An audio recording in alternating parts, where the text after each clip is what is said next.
요즘 우리 주변을 둘러보면요, 이 광기의 시대를 살아가는 것이 아닌가 생각을 해요. 최근 몇 년간 사람들의 분노 게이지가 폭발할 지경인 것 같아요. 우리나라에는 없을 것 같은 그런 묻지마, 그 살인도 대낮 길거리에서 자행이 되기도 했고요. 또 정치인들을 향한 그런 극도의 어떤 그 분노들이 또 표출도 되고 있어요. 새망치를 휘두르기도 하고 칼을 휘두르기도 하고. 옛날에는 귀여웠던 것 같아요. 이 계란 투척했는데 모욕 정도였는데, 이 상태로 지속되면 큰일이 나도 정말 큰일이 날 것 같아요. 사람들이 막 처방을 내려요. 이렇게 보면 진단도 해보고 처방도 내려보지만 백약이 무효인 거예요. 무엇이 문제일까? 이런 그 집단, 어떤 사회를 넘어서 우리 개인의 삶도 위기가 느껴집니다. 연말에 나온 그 수치들, 여러 수치들을 보면 마음이 막 무거워져요. 야, 참 힘들겠다. 뭔가 이 속에 얹힌 듯한 그런 그 답답함이 느껴지더라고요. 참으로 전방위적인 처방과 치료가 필요하지만 이 엉터리 약만 투여할 뿐이지 올바른 진단에 따른 어떤 처방이 이루어지지 않고 있습니다. 그런데도 누구 하나 나서서 제대로 이런 일을 해결할 만한 리더십이 보이지 않아서 더욱 마음만 무거워지는 작년이었었고, 또 새해에도 그런 희망은 잘 보이지 않는 것 같아요. 어떤 그 개인의 삶, 그리고 어떤 그 집단, 이런 그 공동체들을 넘어서 어떤 그 전 국가적인,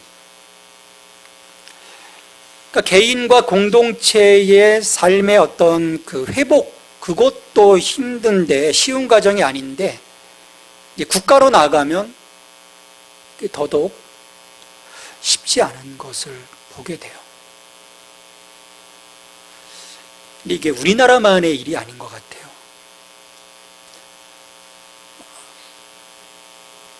전 세계적으로 뭔가 좀 어떤 그 상식을 넘어서는, 상식에 미치지 못하는 이제 그런 일들을 계속 보게 되거든요.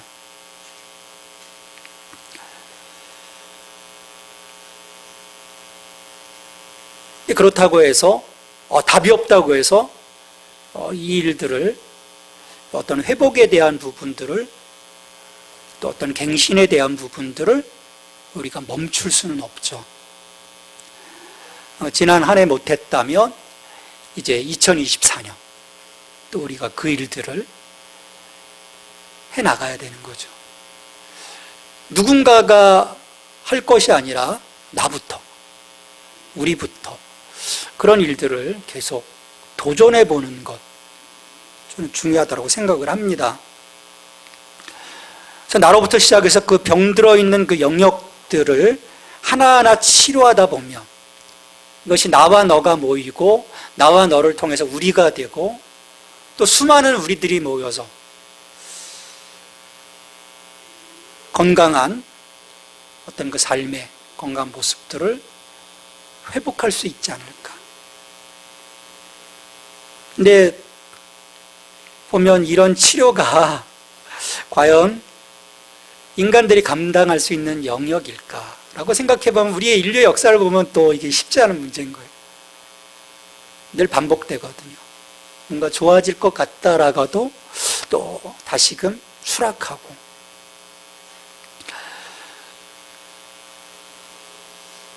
우리는 이 성경에서 좀 우리의 모습들을 또 비춰보게 되고 그런 해결할 수 있는 어떤 그 답들을 찾아봐야 되는 과정이 필요합니다.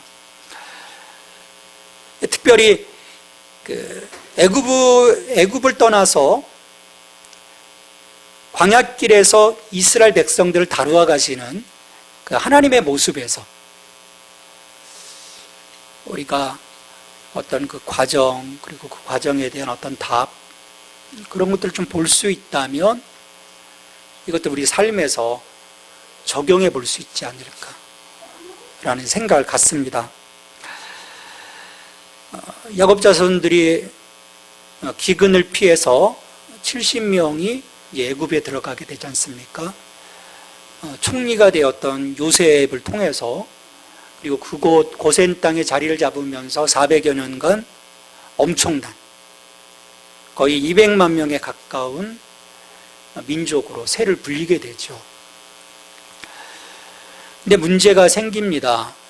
왜냐하면 오랜 그 세월 이방의 그 문화 속에서 그들의 정체성이 이제 상실이 되게 되죠. 400년 그것을 지켜내는 것이 쉽지 않았을 거예요. 게다가 물리적으로도 노예민족으로 전락해서 이 애굽의 권력에 종속되어 살았습니다. 그러니까 그 영향력에서 벗어날 수가 없었던 거죠. 그래서 나중에 출애굽했지만 광야에서 어려움이 발생할 때마다 이들의 어떤 그 모습을 보면은 매번 그 종살이했던 그 자리를 동경하는 모습들을 보게 되죠. 그 모습 속에서 얼마나 그들의 그 삶이 그 습성에 강하게 젖어들어 있어 있는지를 볼 수가 있는 거예요. 하나님의 언약 백성인데 세상의 권력 속에 또 그들의 어떤 그 이방 문화 속에 하나님의 백성으로서의 정체성을 잃어버리고 있었던 거죠. 실은 병들어 있었던 거죠. 크기는 엄청 커졌는데 전체 그들의 어떤 모습 속에서는 병들어 있었던 거예요. 그래서 치료가 필요했고 회복이 필요했습니다. 하나님이 그런 민족을 부르신 거예요. 왜? 아브라함과 이삭과 야곱의 언약을 잊지 않으시고 이제 부르신 거죠. 그래서 하나님의 은혜로 출애굽하게 되고 홍해를 건너는 기적을 경험하고 약속의 땅을 향한 이 걸음을 이제 지속하게 됐죠. 누구도 예상할 수 없었던 방법으로 이 애굽의 군대를 수장시키시고 이스라엘 백성들을 구원해 주신 하나님이십니다. 그러면 이들의 앞길은 어때요? 탄탄대로인 거죠. 그런 분이 계신데 홍해를 가르시고 애굽의 그 수많은 군대를 수장시키신 하나님이신데, 근데 그런 전망과는 달리 이들 앞에 바로 어려운 일이 닥치게 됩니다. 그게 이제 오늘 본문의 첫 번째 관문인 거예요. 모세가 홍해에서 이스라엘을 인도하며 그들이 나와서 수르강야로 들어가서 거기서 사흘 길을 걸었으나 물을 얻지 못하고, 광야에서 물을, 사막에서 물을 얻을 수 있겠습니까? 쉽지 않은 문제잖아요. 근데 하나님이 왜 굳이 이들을 광야길로 인도하셨을까? 처음 출애굽해서 그 지중해 해안길을 따라가지고 그냥 팔레스타인으로 가면 프리패스인 거예요. 물론 가다가 이집트 군대가 있지만 그냥 또 하나님이 물리쳐 주시면 되거든요. 프리패스인 거예요. 그럼 며칠 만에 들어갑니다. 근데 하나님은 그 길에서 돌이켜 다른 방향으로 인도하셨어요.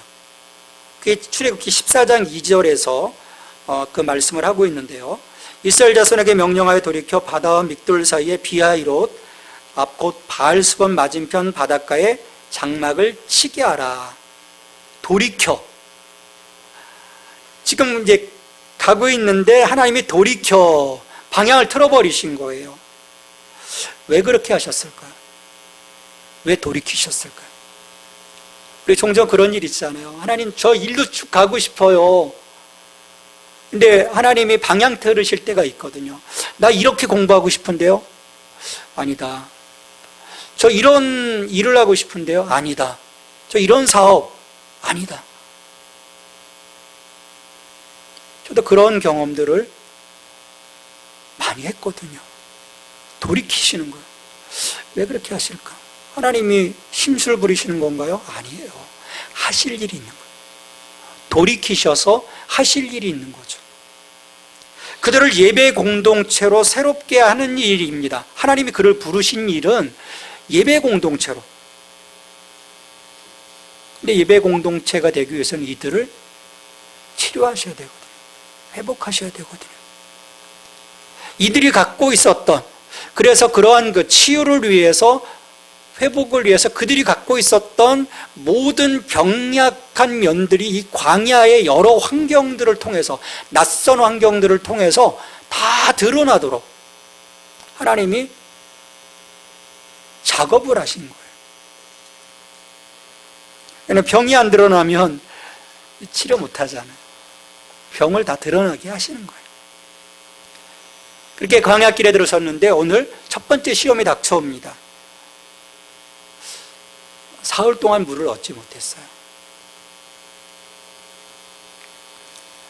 여러분, 얼마나 지금 남녀노소 200만 명에 가까운 사람들이에요. 저도 이 길을 쭉 따라서 가본 적이 있어요. 성지 순례하면서 굉장히 덥습니다. 둘러보면 물도 보이지 않아요. 가져간 물만 전부인 거거든요.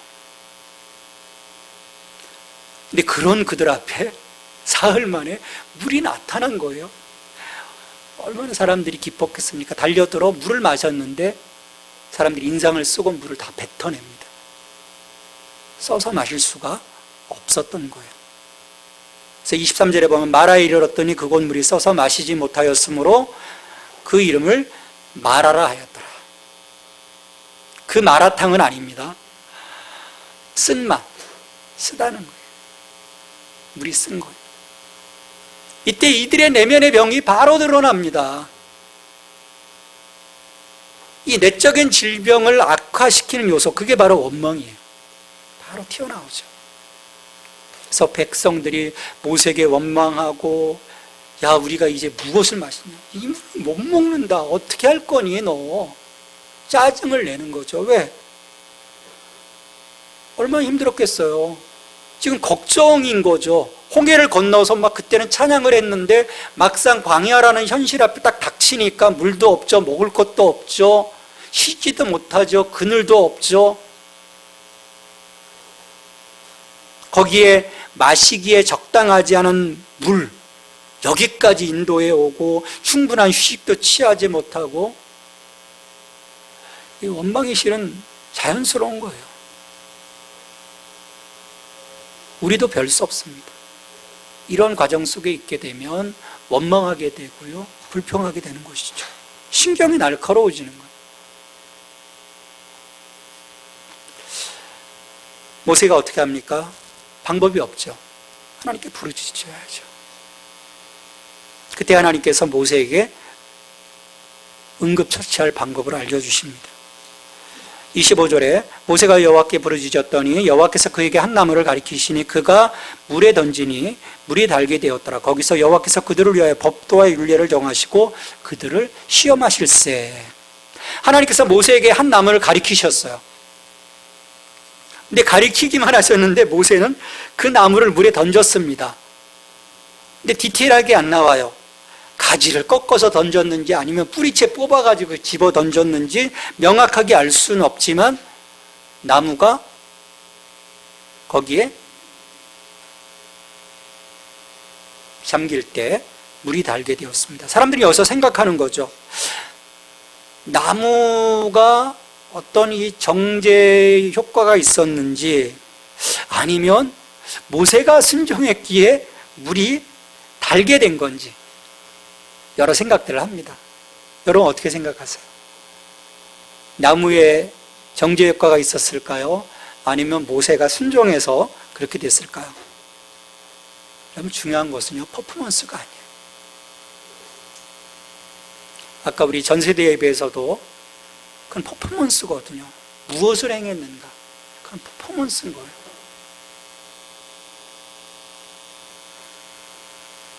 단지 나무도 순종도 그물을 달게 할 수는 없어요.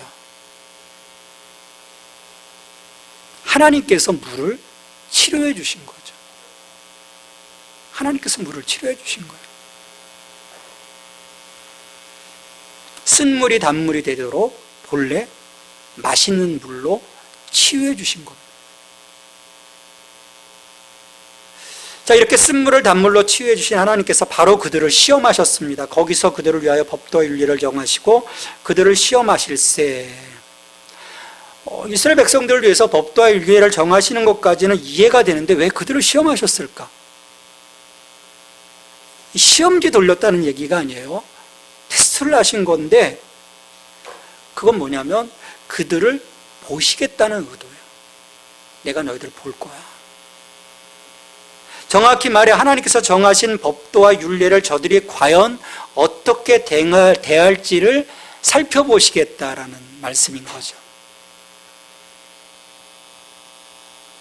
이 갈증의 고통이 만족스러운 이 공급으로 변한 바로 그 지점에서 하나님은 펼쳐 보이시는 거예요.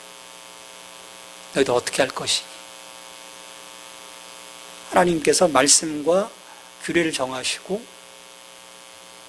그 선택, 고백, 그것들을 확인해 보시는 거예요. 그러니까 시내산에서도 보면 이스라엘 백성이 이 하나님의 존재를 직접적으로 체험하게 돼요. 밑에서도 그렇고 또 장로들도 그렇고 또 모세와 여호수아도 그렇고 하나님의 존재, 하나님의 현현을 보게 되는 거죠. 그리고 그 두 돌판, 하나님이 써주신 그 두 돌판, 그것들을 통해서 하나님을 경험하게 하셨고 그 사건을 통해서 하나님만을 경외하게 만드셨던 그런 것처럼 이제 이 마라의 쓴물 사건을 통해서도 이스라엘 백성들에게 그 선택권에 대한 것들을 말씀해 주시는 거죠. 너희들 어떻게 하겠니? 그래서 우리가 출애굽기, 신명기, 민수기 이런 그 과정들을 보면요, 항상 두 갈래 길에 대해서 말씀해 주셔요. 너희가 나의 말을 듣고 내 말을 지켜 행하면 내가 너희와 함께 할 거다. 너희가 그렇지 아니하면 너희에게 심판 막대기를 들 거다. 이 두 갈래 길에 대해서 말씀해 주시거든요. 이 출애굽기 첫 번째 여정 속에서 하나님은 그걸 말씀해 주시는 거예요. 순종과 심판에 대해서. 그래서 26절의 말씀인데 이 말씀 우리 같이 읽겠습니다. 이르시되 너희가 너희 하나님 나 여호와의 말을 들어 순종하고 내가 보기에 의를 행하며 내 계명의 길을 기울이며 내 모든 규례를 지키면 내가 애굽 사람에게 내린 모든 질병 중 하나도 너에게 내리지 아니하리니 나는 너희를 치료하는 여호와임이라. 자, 먼저 여호와의 말을 들어 순종하고라고 하셨습니다. 여호와의 말을 들어 순종하고. 그럼 순종하고가 먼저가 아니에요. 뭐라고요? 말을 들어. 이 성경에서는요, 들음에 대한 것들을 굉장히 중요하게 여깁니다. 사도 바울도 로마에서 우리의 구원이 들음으로부터 시작된다 얘기했거든요. 들음. 요즘 세태가요, 경청에 상실해 있습니다. 이런 대담 프로그램들을 보면 안 들어요. 상대방 얘기를요. 며칠 전에 어떤 그 의사 하나하고 뭐 이렇게 안 듣는 거예요. 대화가 안 돼요. 대담 프로그램은 서로 뭔가 그래도 받아주고 그러면서 설득해 가야 되는데 계속 자기 주장만 하는 거예요. 경청에 상실해 있습니다. 듣지 않습니다. 정말 들으려 하지 않아요. 자기 말만 해요. 그래서 예수님도 말씀하실 때 마가복음 4장 23절에서 들을 귀 있는 자는 들을지어다라고 말씀하셨어요. 들을 귀 있는 자. 귀가 있으면 뭐합니까? 듣지 못한다면 무슨 소용이 있겠어요? 그러게 우리는 먼저 하나님의 말씀에 귀를 기울이는 이 경청의 자세를 갖춰야 하는 거죠. 그럼 거기에서요, 하나님과의 소통이 시작이 돼요. 내 생각, 내 의견, 물론 있죠. 근데 하나님이 어떻게 말씀하시는 것인지를 우리가 듣기 시작해야 합니다. 그렇게 하나님의 말씀을 내가 들을 귀 있어 들었다면, 그리고 거기에 대해서 내가 순종했다면 당연히 말씀의 열매가 있는 거죠. 씨가 뿌려졌는데 건강한 밭이라면 결실이 있는 거예요. 100배, 60배, 30배. 그래서 뭐라고 말씀하십니까? 여호와의 말을 들어 순종하고, 순종함을 통해서 내가 보기에 의를 행하며, 순종했다고 하는 것은 삶에서 그것들을 행해 가는 것이거든요. 그러면 내가 보기에 의를 행하며, 의를 행한다고 하는 것은 하나님께서 보실 때 옳은 것, 합당한 것들이에요. 그러면 옳다, 합당하다의 기준이 뭐겠습니까? 말씀이죠. 그 하나님이 인정하시는 의의 기준은요, 말씀인 거예요.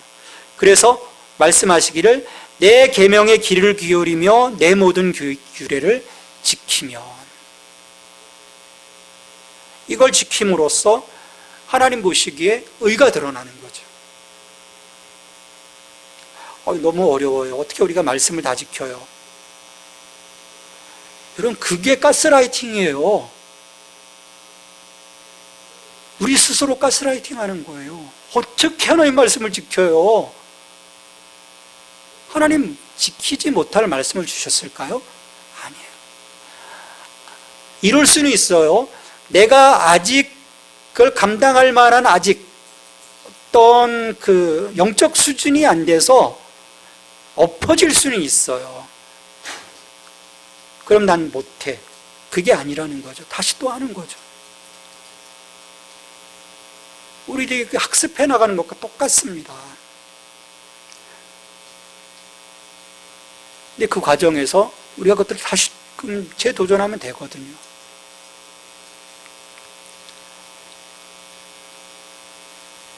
그래서 하나님께서 법도와 규례를 정하시고 저들을 시험하고자 하신 것은 바로 이와 같은 행동들을 이들이 행할지를 보고자 하신 거예요. 내가 안 된다라고 하지 말라는 거죠. 그래서 이스라엘이 그렇게 하기로 하고 행하기를 기뻐한다면 하나님은 이들에게 엄청난 약속을 하십니다. 내가 애굽 사람에게 내린 모든 질병 중 하나라도 너에게 내리지 아니하리니 나는 너희를 치료하는 여호와입니다.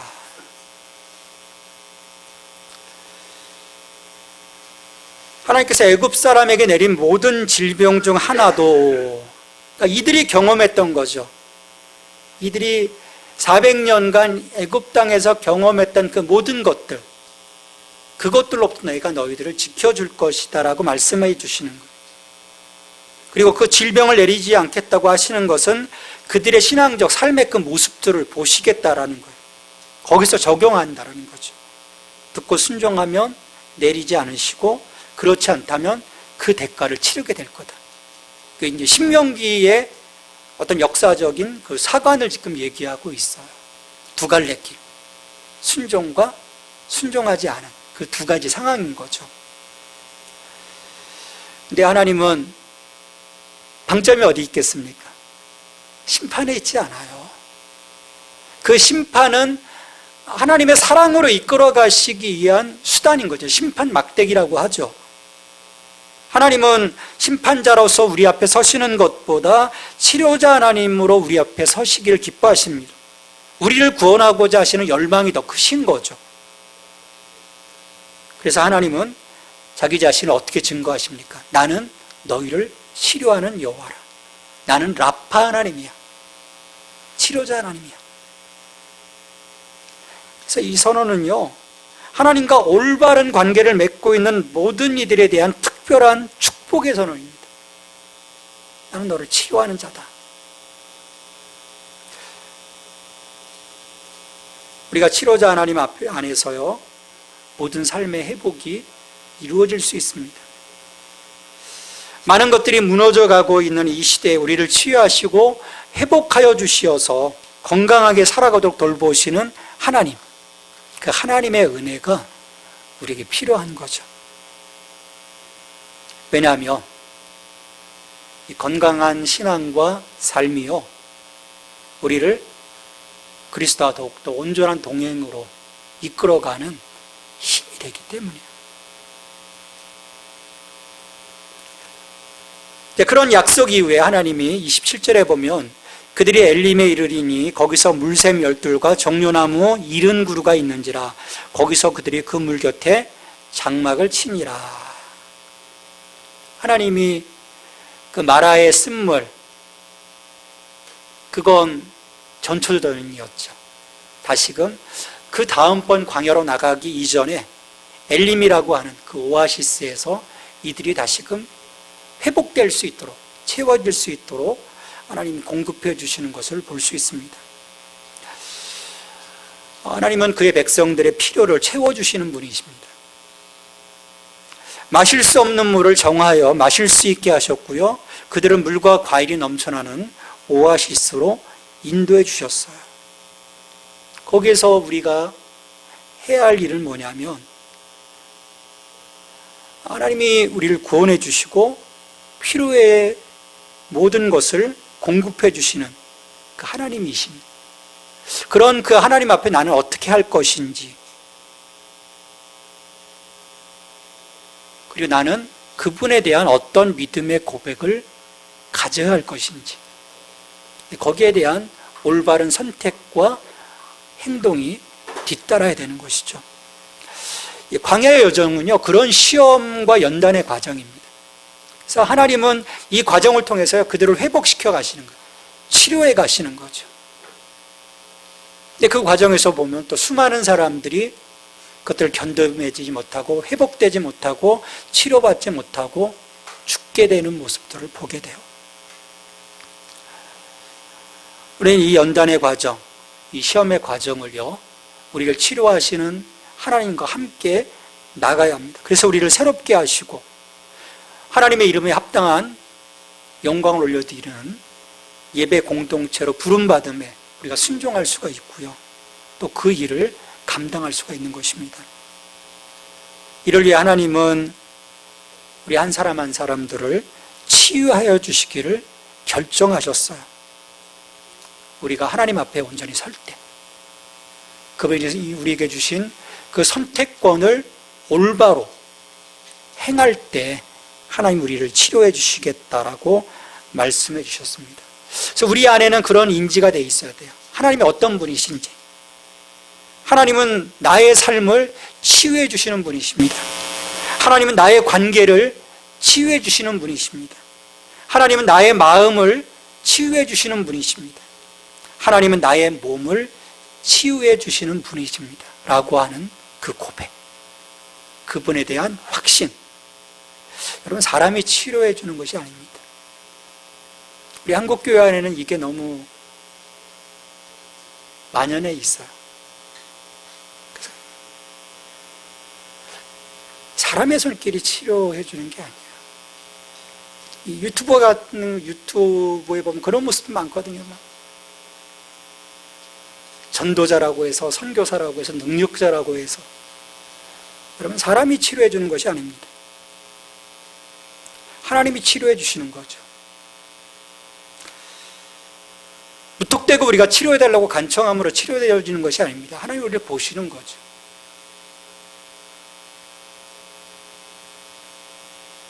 우리가 나아지고자 하는 그 열망이 있는지, 그 열망이 내 삶으로 표출이 되고 있는지, 그걸 하나님 보시는 거예요. 우리가 그 시험을 통과할 수 있길 바랍니다. 2024년 이 시험을 하나님이 법과 윤례를 정하시고 그들을 시험하셨다고 했는데 우리 앞에 이거 펼쳐져 있습니다. 2024년 이 시험을 통과하십시다. 그러면 라파 하나님, 치료자 하나님을 만나게 될 것이고요, 그 은혜를 입게 될 것입니다. 우리 말라기 4장 2절의 말씀 같이 읽겠습니다. 내 이름을 경외하는 너에게는 공의로운 해가 떠올라서 치료하는 광선을 비치리니 너희가 나가서 외양간에서 나온 송아지같이 뛰리라. 올 한 해 여러분의 삶 가운데 공의로운 해이신 치료자 하나님을 통해서 치료의 강선이 임하고요, 여러분들이 정말 신명나게 하나님의 은혜 안에서 살아가는 한 해가 될 수 있기를 주님의 이름으로 축원합니다. 하나님 감사합니다. 새해를 열어주시고 또 우리에게 하나님에 대한, 치료자 하나님에 대한 또 우리의 믿음을 고백해 하심을 감사를 드립니다. 우리의 삶에 다가오셔서 우리를 회복시키시고 치료하시는 라파 하나님, 그 하나님을 인격적으로 더욱더 만나게 하시고 이 안에 회복되어져서 주님 안에서 더욱더 멋진 모습들을 보여드릴 수 있게 하시고 우리를 통해서 그리스도의 능력이 이 세상 가운데, 우리 주변 가운데로 흘러갈 수 있도록 저희들을 사용해 주시옵소서. 예수님의 이름으로 기도합니다. 아멘.